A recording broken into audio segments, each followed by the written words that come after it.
Hello and welcome to the Sector 1 Motorsport podcast in partnership with Formula Careers. On today's episode, I am joined by someone who has been in motorsport for a very long time now. He's worked with teams such as Arrows Grand Prix, McLaren, Techeetah. We can keep naming them off, but we won't stay here all day.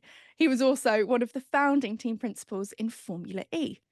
He's currently the motorsports director of Lola Cars. Please welcome Mark Preston. Mark, thank you so much for joining me. I'm looking forward to it. Good to be joining you today.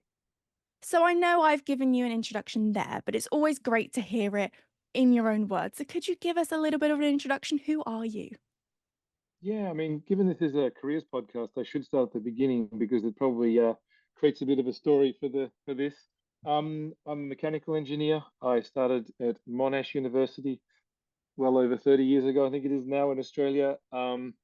In that time, we didn't have things such as Formula Student, so I was getting a little bit bored of too much theory at the university. So I went out and found the only manufacturer of race cars in Australia called Ball and Racing Development, and I started doing some work for them in my spare time, and that sort of grew over the time I was at university. So again, we didn't have the Formula Student, which probably would have been my preferred path nowadays. But in those days, we had to make it a different way. It's funny, in those days we didn't have data loggers, and so I started to write my own simulation software. I started to get into programming at university because we were just learning programming at the time. And then as time went on, I went and worked at GM in crash testing. So I've always been on the theoretical side, the calculations and those kind of things. Um, I then got the chance to work for TWR, which Tom Walkinshaw Racing in Australia. They owned a company called Holden Special Vehicles, which is kind of GM's AMG in Australia. Again, more getting closer and closer to racing cars. While at the same time, in parallel, doing us in my spare time, I do Formula Ford racing.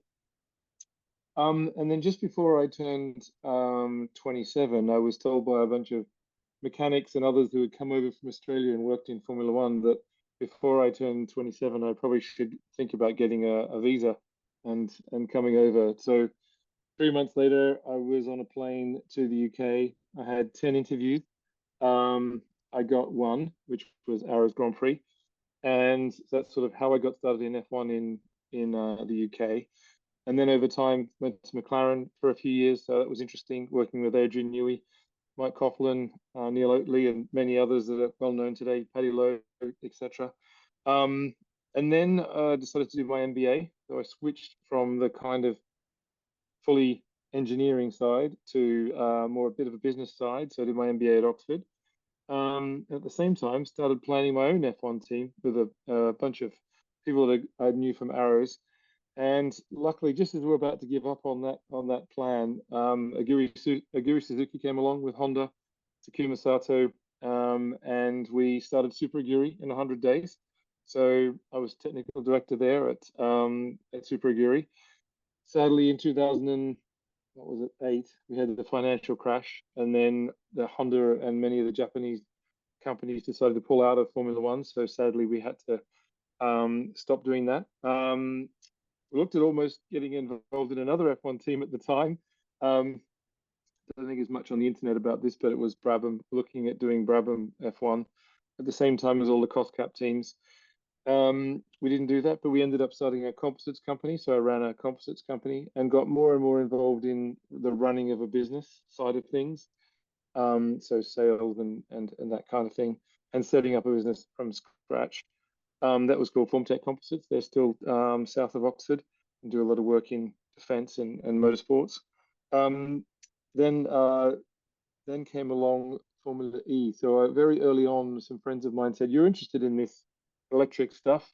The FIA is going to put out a tender. Why don't you try to get involved in the tender?" So we did, and long story short, got involved again with Aguri Suzuki actually in Formula E at the beginning, and then over time we became Techeetah. We won a bunch of championships. We worked with Renault, where we won drivers' championship with John Verne, and then we moved to DS Automobiles, and then won four more titles.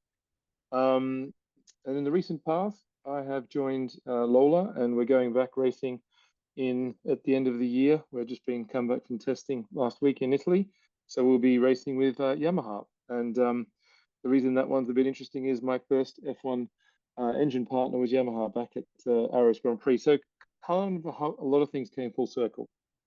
So, from obviously everything you've said, it's not been a very interesting career at all. Then you haven't done that much. No, I've got. It's probably the interesting thing, probably for anybody listening to this, is you kind of can't plan exactly how you're going to get to where you Yeah. want to go to, and it's going to go all these different ways. Like I was just actually saying to someone last week I was actually pretty sure I was going to end up in Thailand because GM had a facility there, but then and I wasn't ever planning to come to the UK, and just this sort of set of events happened, and yeah, and then here I am in the UK 28 years later. I was actually going to ask you about the move to the UK because a lot of teams are obviously based here. I was wondering, do you feel it's kind of necessary? You kind of need to be in the UK to have a successful motorsport career? It's obviously being from Australia. I talk to lots of young people from Australia and other countries, having come over.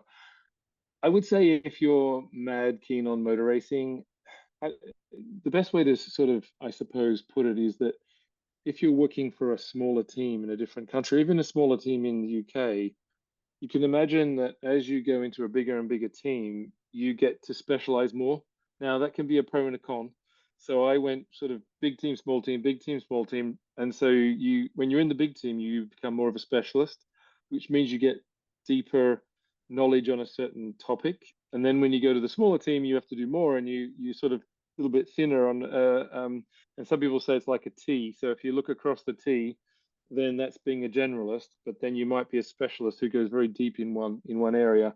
I have always been in the software simulation stress analysis. They used to call it calculations in the early days when I was in F1. So I suppose I've always ended up, if I do specialize, I kind of go back to where I was the specialist in that area.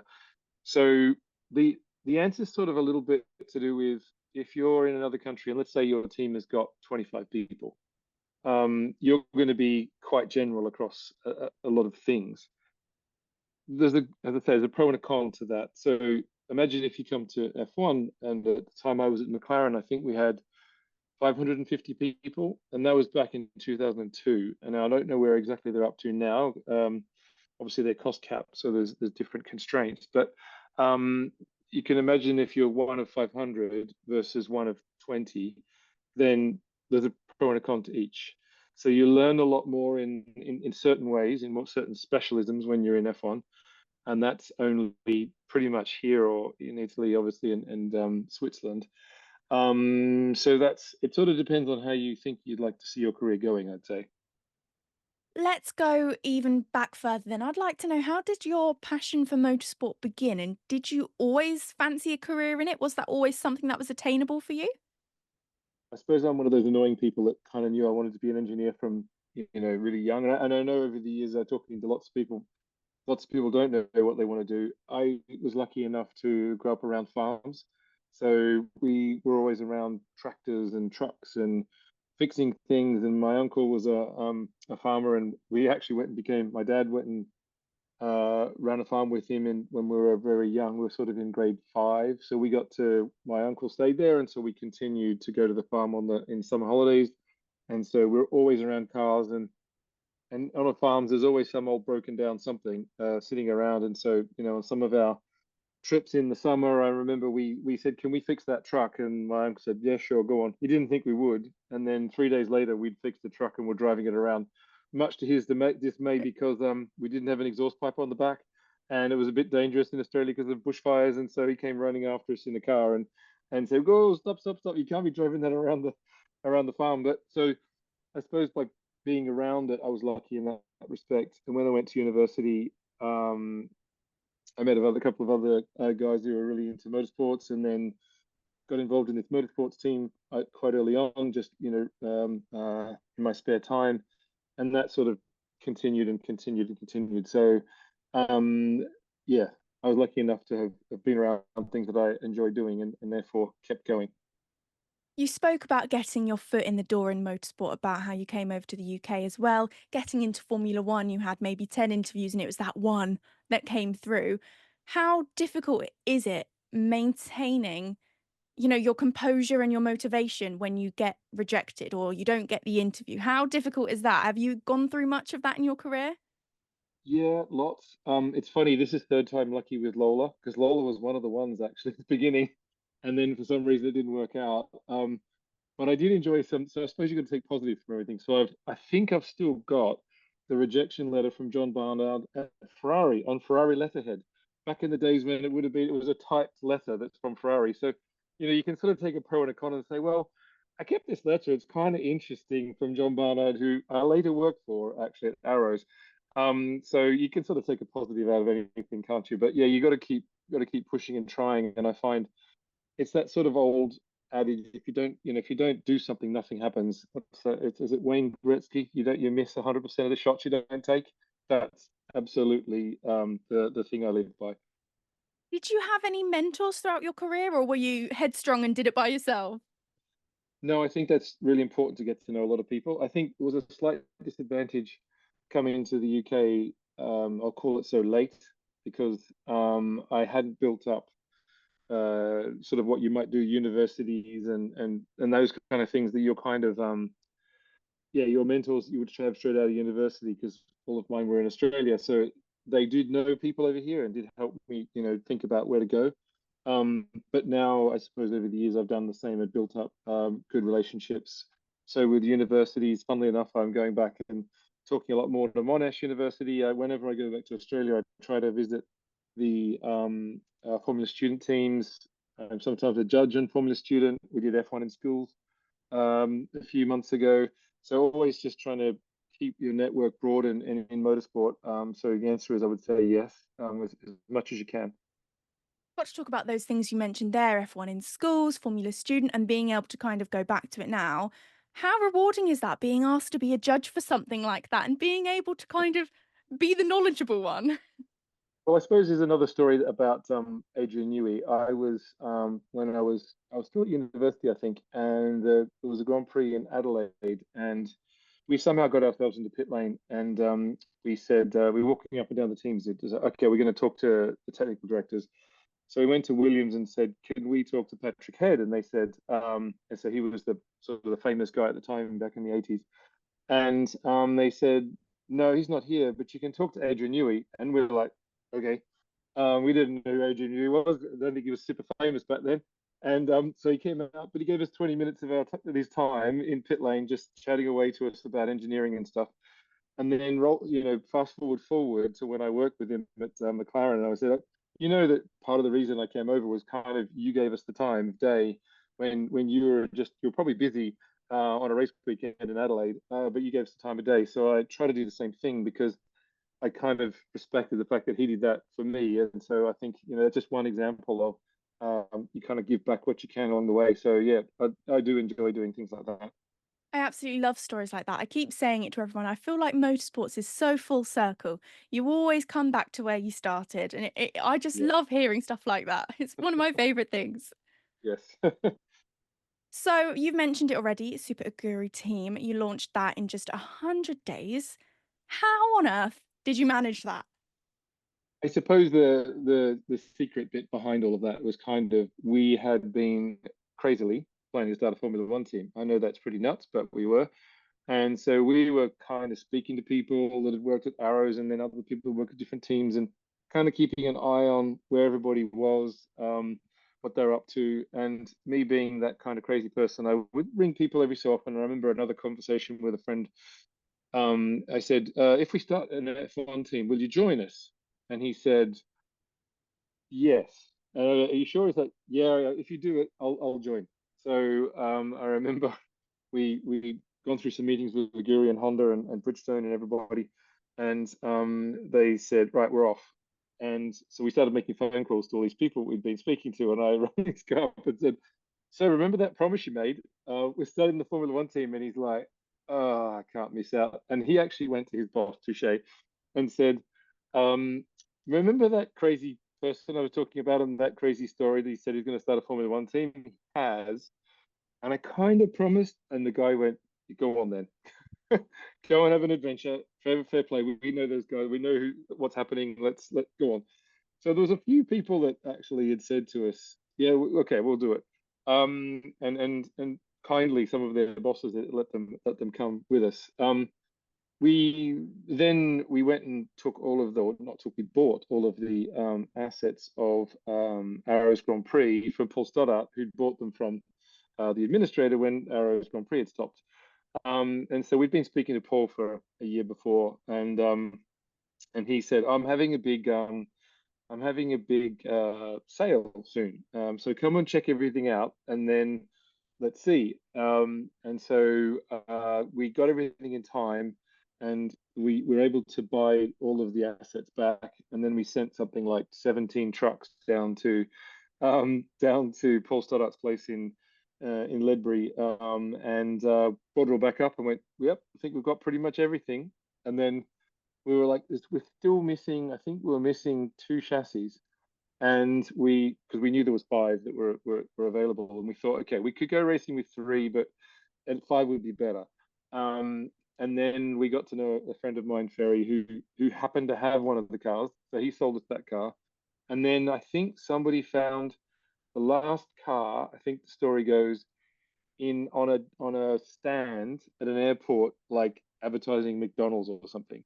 And so we were able to buy that car from that person. And so then we had five cars, which is enough to go racing. And it was pretty intense. I think my wife reminds me that she used to come to work with me just so she could see me, and have lunch, because we worked pretty much every day that, God sent.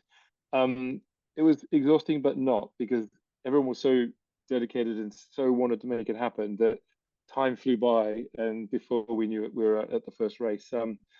And so, yeah, I was looking back thinking it's a pity the point system wasn't quite the same. People forget that at that time, even in 2005 onwards, the points didn't go down to 10th place. So we didn't get some points when we ended up 10th in the first year. So yeah, it was a good ride, amazing experience, absolutely amazing experience.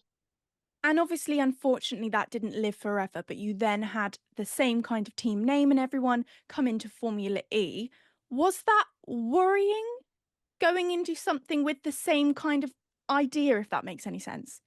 Yeah, it does. I think that you just got to keep pushing in motorsport, because yeah, you sort of never know which direction things are going to happen. You got to be there at the right time. What I realized when I look back at some of the experiences with Tom Walkinshaw over the years, um, certainly you have to get the right package together at the right time. And so we were targeting, obviously, seeing if we could get Honda to come with us, but that didn't happen at the time because they were dealing with other issues. But then time went on, we came with Renault, and then with DS. We're kind of lucky that John-Eric Verne had just come out of F1, and so therefore it's just sort of the stars aligned. When he aligned with us, we were able to get the Renault powertrain, which wasn't the best powertrain at the time. The first year was a bit crazy at Techeetah, and then we were able to pull things together. And by the end of the second year, we were up the front. I think when you look back, if you talked about Red Bull or anything like that, you sort of got to remember they've been around for now a long time now. I can't remember when Red Bull took over. It's 20 or 30 years, isn't it? Um, so things take time, and I suppose it takes time to pull together the right set of circumstances. Yeah, but I suppose that's part of motorsports. It is much higher risk than, well, I keep saying this actually, it's higher risk than we used to say working in a bank, but I think nowadays people would say, yeah, working in a bank's got a lot of risk as well. So, in the old days, it was like, oh, if you worked in a such and such job, you'd be fine. But actually, I don't think you could say anyone's fine. So, the world seems to be moving faster and faster, doesn't it, with AI and all of those, let's say, stresses on everybody. So I think one thing is also probably on that point is being in the Motorsport Valley, as it's called around here. It's probably a little bit like being in Silicon Valley, but if for a different thing. So if you did join a project in Motorsport Valley and something went wrong with it, is highly likely there's another project starting within not much time at all. And so I think that's one of the benefits of being in a place that's so much concentrated motorsport. And the same would be true of Silicon Valley. If you're in startups and everything, it's probably the place to be, because one minute it's Facebook, and the next minute it's something else that's the big thing. And so there's always a demand for people in what's called the cluster. So we are in a motorsports cluster here, and it would be the same as true if you're into something else. Chips, I suppose you might want to be in Taiwan or something. If you're in oil and gas, maybe you want to be in Australia. There's certain regions where the cluster is stronger. So we're talking a bit about Formula E then. I have to talk about it. It's one of my favourite championships, favourite series to watch. But I was not convinced at the conception that I would enjoy it. I didn't have faith that it would potentially be successful. Did you have that faith from the get-go? Did you know it was going to be great? I suppose the thing you sort of read a bit about startups. So I've been doing a few startup things over the years, and that's probably one of the new areas that I looking at. And there's a sort of a saying, I'm trying to remember who said it, that if sort of 100% of people think it's a good idea, it's probably wrong. If nobody thinks it's a good idea, it could be wrong. But if it's kind of 50-50, some people think it might work, some people don't, you might be in the right place. And so I think we were pretty sure it was going to go the right direction because the world was, you could see what was happening in China, and some of the international things were happening, obviously climate change and all of those aspects have become more important to everybody. Um, as a kind of a concept like of strategic intent, we think it's going this direction, and therefore we don't quite know exactly how it will work and how the electric motorsport will finish up, and we still don't. But the strategic intent was in that direction, and it seems to be, continuing that way, even with all of the things going on in the moment and stuff you read in the papers. I think it's electrification is part of the future, and depending on exactly how it plays out, is not completely clear. But I think we're in the right place, and so I think taking risk is, yeah, it's a big part of it. That's why we decided to start a Formula One team and started to do all these crazy things. Because you just got to have like a strategic intent where you're going, and it may not turn out to be the way you thought it would happen. I think that's probably pretty important, is to say we probably didn't predict exactly how it would turn out, but that's not the point. I think it's the point is you wanted to go in a different new direction. And what I found was exciting about Formula E at the time, I remember speaking to one of the suppliers, and I suppose this will sound bad, but I think there's something to doing the same type of racing for a while as you start to think, am I challenged enough? And at the beginning of Formula E, I remember asking somebody a question. They said, I don't know, you figure it out, because they're basically, no one had done electric racing before. So there wasn't anybody you could go and say, how does this work? Because no one had ever done it before. And that's kind of, I find that fun in racing and in engineering in general, doing stuff where the answer's not clear. That's a fun thing to do. Well, clearly you did something right as well because you had success during your tenure at the team with drivers and teams championships. Now, I'd like to know what kind of mindset, what kind of qualities do you think are crucial to building a winning team in what is such a competitive environment?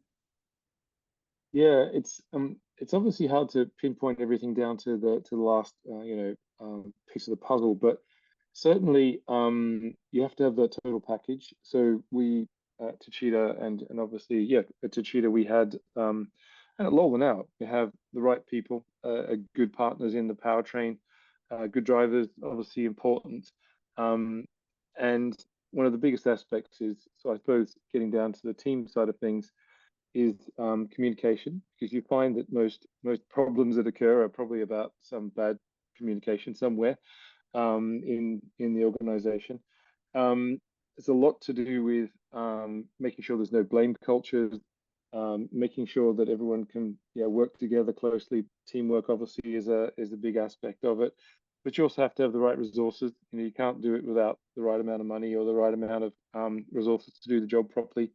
And though some of those core aspects are super important, and then also, I suppose, knowing how to win is important. Of course, after the first one, then you can say we've won, and then you can say the things we were doing last year, we can't have been too far wrong to have won the championship. We must be heading down the right road, and keeping everybody in the same, again, communicating to each other and making sure we don't you don't spiral into any kind of blame culture, which can also then make it quite difficult. So there's many different aspects to it, but some of the biggest ones are the kind of macro things: right drivers, right partners, right people, and a great amount of communication and professionalism.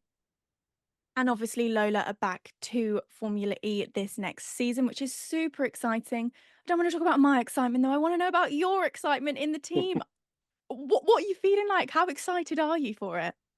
Yeah, it is. It is quite exciting, actually. We were at the test last week, and Lucas de Grassi is our main number 1 driver, and he is quite fired up for this year. He's quite excited by the fact that the preseason testing has gone smoothly, and everyone always says, "What's smoothly?" Well, in testing, you don't want nothing to go wrong. That means if something's wrong, then because it has to be some things go wrong, because that's why you have testing.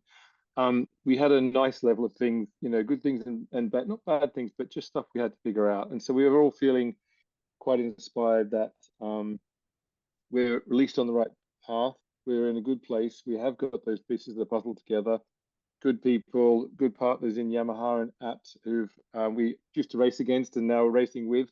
So they've had experience of winning. Yamaha's obviously no newbie to winning things as well. So they have a mindset that means that they understand how to go racing, and so does Lola as a team. So everyone is quietly excited to see how it will play out. We know there'll be hard work and there'll be things that'll go wrong, but we feel we've given ourselves a solid base for next year. And yeah, we're super excited to go racing this year. Amazing. I'm so excited to see what happens throughout the season. I'll definitely be trying to get myself down to London to be there in person. Sounds good. Let's jump back a little bit to Formula One for a second. Obviously, you can probably tell my background is not technical at all. Engineering, right over my head. Physics in school was my worst subject, and I hate to admit it. But can you explain to me, pick a team, any of your roles you had, and kind of explain what the job entailed and what exactly you were doing?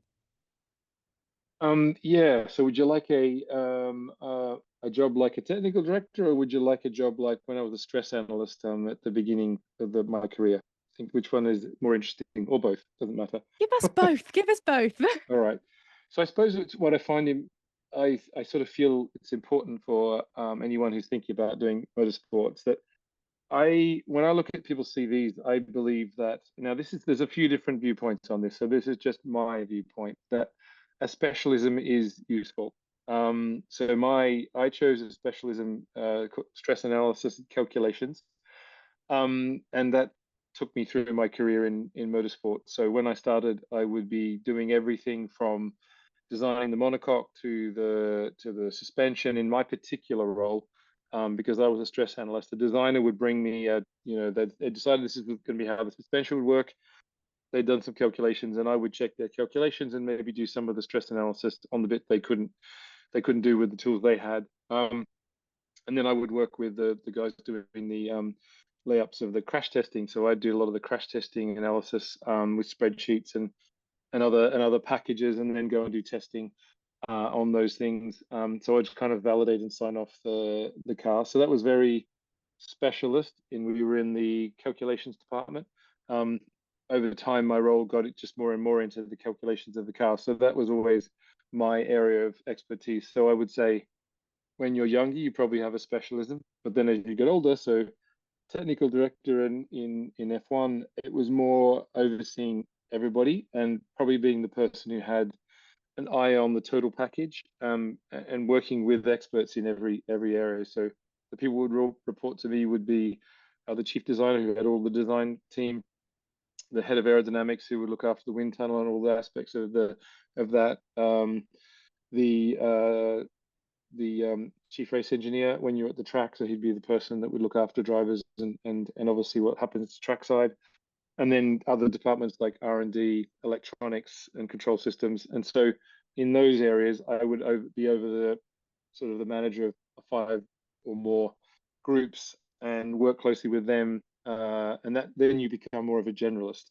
I suppose, as you don't have expertise in each area, but you understand perhaps each area enough that you can ask hard questions, or at least ask dumb questions, and see if we know what we're doing in various areas, and then try to help guide where we should spend the money. So if there would be a discussion on should we put a new front wing on the car, or should we spend more money on a certain control systems, then because you had been at the racetrack, you would say, okay, priority order, how much faster can we go with each each thing and then make a decision. All right, seems like from track side, it'd be better if we had a new engine upgrade, and that needs a new exhaust.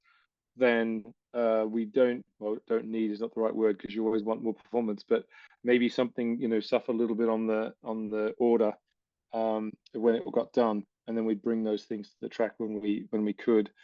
Um, and then just a little sort of ones that are kind of fun ones. We did when we were at Super Aguri in the first year. We were taking a 5-year-old car and going racing. Now we knew we couldn't win the championship, so we had to come up with ways to go racing that everybody could buy into and enjoy doing this first season. So we just do little things like, what's the 5 things we're going to bring to each race? Now they could be anything from a new engine package to we're going to have better coffee in the coffee machines because everyone's sick of the coffee. Because each one has an impact. Because either everyone's whinging about the coffee, or actually, more power in the engine would be great. So we used to have this kind of. We tried to create small wins that we could have all across the season. And during the season, I remember some of the bigger teams started to realize that we were competing with them, but in ways that were like, you guys are trying to be the first people in the morning just because you wanted to beat us, the world champions. Yep. We were just trying to see things we could win. Didn't cost us any money, but we wanted to see if we could beat you on something and whether you started to see what we were doing. And at the end of the season, when the guys that Renault won the championship, there's a photo of them bringing the champagne, their mechanics, down to our mechanics and going, we did enjoy competing with you on strangest things during the year, even if it wasn't the championship. So kind of keeping everybody motivated and finding ways to kind of make it fun because it's very hard work, obviously. But trying to find ways to have small wins so everybody feels like we've got some things we can look forward to. So yeah, it was always good fun in those days. Those people in motorsport are just so competitive. Yes, yes. So you've spoken about the fact that at a smaller team, you're kind of doing more broad things, and obviously when you go to a bigger team, you can kind of specialize a little bit more. Did you have a preference? Did you enjoy being at one more than the other? I suppose over time, I've enjoyed becoming more of a generalist, but there's a lot of people that like doing the specialist thing. They like to get more and more specialist in some particular area. That's why I say it's kind of like a T. You could be a generalist across the top, or you could be a specialist in one particular area. And when you start, and if you start talking to someone who's a, real strong expert in an area, you realize there's 50 PhDs in just the thing that they are really specialist at, and you can't know all the details that that person is really, really good at. So it's important. Certain people like the specialist side of things, and certain like the generalist. Myself, I like the generalist because I'm not really a detail person, but I make myself be a detail person. So I've got good at being more detailed, even though it's not my natural state. So I think specialists sometimes have to be more detailed at understanding an area and really understanding it well. And I don't mean a little area either. It could be someone who's an engine expert or someone who's a control systems expert. You need a person who understands this area quite strongly. And that area, when you delve into it, is huge in itself. And there's probably 20 or 30 people in an F1 team now that do that one specialism, maybe. So yeah, I'm more of a person who enjoys the generalist, but I know plenty of people who like being that do the specialist side. So it's clear to see from everything we've been talking about that you have an incredible CV. I think it's got to at least be 4 or 5 pages now. Is there a position that has been the most rewarding or a moment that is just completely unforgettable in your career so far? I mean, starting the Formula One team, so being a technical director, that was just incredible, great fun, amazing. The whole team had an amazing first year in that doing that startup, and so that was one incredibly exciting thing. And that had fitted with me doing my MBA, so I was kind of moving to sort of the business side of things. And then, of course, winning the championships with Jev, the first drivers' championship, then winning the second one, and then the third one, and then that was, and then winning 2 doubles.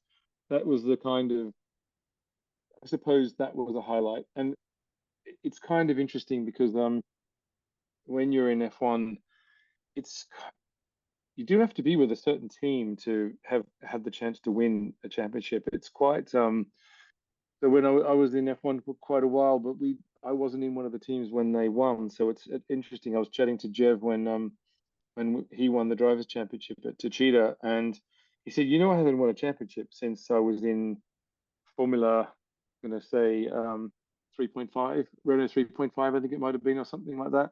And it showed you that in his time in F1, he didn't get a chance to win it. He was with Toro Rosso and stuff. And so the winning side of things is quite amazing. And so winning the championships against big names is really exciting as well.